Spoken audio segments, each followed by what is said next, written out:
Okay, go. Hi, this is Dr. Pachenik, and today I want to talk about two separate phenomena that appear to be completely opposite, but are really created by one man. The first phenomenon is Black Lives Matter and the riots by the so-called intellectual elite students, and the opposite is the conservative Tea Party, the Republican Party. Both of them were created by a gentleman by the name of Saul Alinsky. Saul Alinsky was a Jew in Chicago who grew up between 1909 and 1970s. Ironically, he was trained at the University of Chicago as an intellectual and a sociologist, but really he spent most of his time in Chicago as he grew up with the Mafia. He spent time with Al Capone, the Pritzkers, Meyer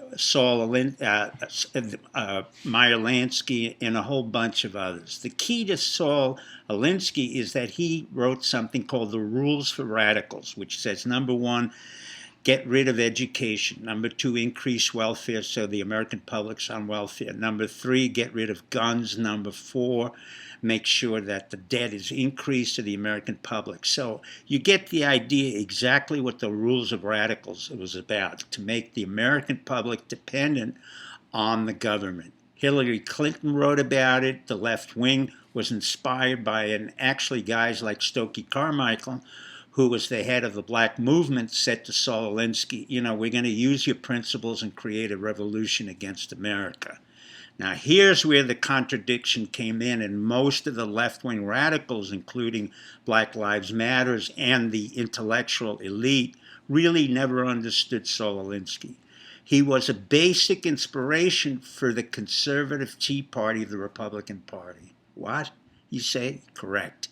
And the reason for that is stated repeatedly in his treatises and in his conversations and his lectures was the fact that underlying all his premises, there had to be the viability of the United States and America as it stood as a construct and as a viable entity, a republic.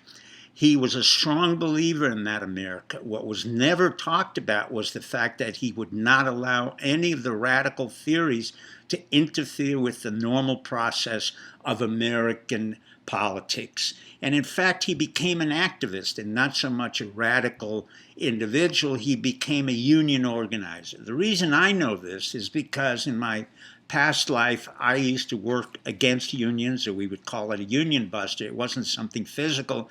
You did it with a law firm. And at the same time, I had to study Saul Alinsky because I had gotten into the business of agitation propaganda, and that's what he proposed.